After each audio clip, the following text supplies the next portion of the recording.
आज म तपाईहरुलाई यो इलेक्ट्रिक फिल्टर कसरी बनाउन सकिन्छ भनेर सिकाउन गइरहेको छु। यसै जलेको छ यो। ल हामी खोलिने छ अब।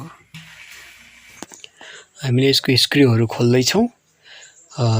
खोलेपछि चाहिँ अनि त्यसपछि हामीले यसको भित्रपट्टि कोइल हुन्छ, कोइल चेक गर्ने छौं।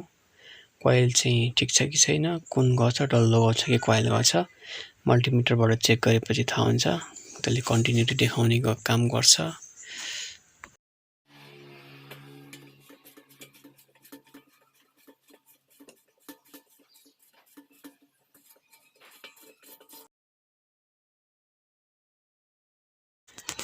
हामीले त्यस डल्लोवाला त्यो सकेट चेक गर्ने छौं।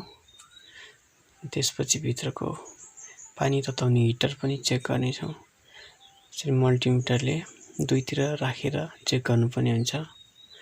एकातिर सो गरे एकातिर गरेको छैन, त्यो बिग्रेको छ भनेपछि भित्रको ठीक छ, हिटर ठीक छ यसको मतलब।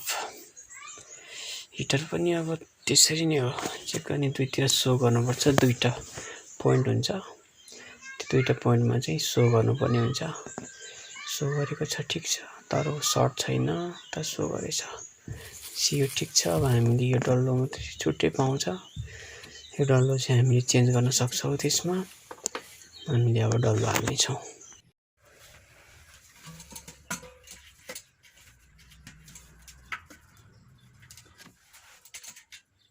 हामीले त्यो सेटमा एउटा वासर पनि आएको हुन्छ, सेतो वासर, त्यसलाई पनि चेन्ज गरेर हालेको राम्रो हुन्छ। किनभने त्यो खिसकेको हुन्छ, नयाँ हालेपछि राम्रो हुन्छ। हामी हिटर फिट गरेर टेस्ट गर्ने छौं।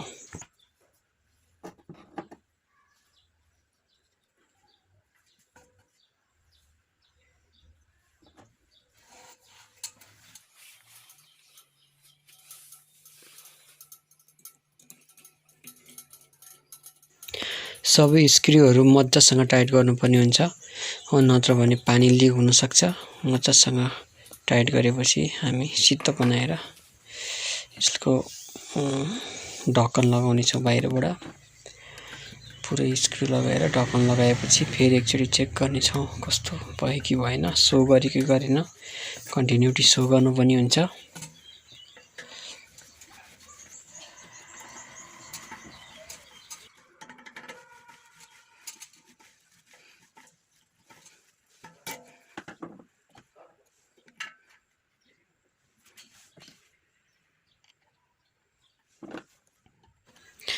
ढक्कन लगाउँदै छौं हामीले यसको। ढक्कन लगाएर मिटरमा चेक गर्छौं। मिटरमा सो गरेपछि हामीले तार राखेर पानी तताउन सक्छौं। तपाईलाई हाम्रो भिडियो कस्तो लाग्यो सल्लाह सुझाव दिँदै गर्नु होला। के सम्बन्धी जानकारी चाहनुहुन्छ त्यो पनि कमेन्ट गर्न नबिर्सिनु होला। हामी तपाईलाई चाहिने उपयोगी भिडियोहरु उपलब्ध गराउने छौं। ल अब हामीले चेक गर्ने छौं, त्यो दुईटा पोइन्टमा सो गर्नुपर्छ। देखाएको छ है, देखायो। धन्यवाद।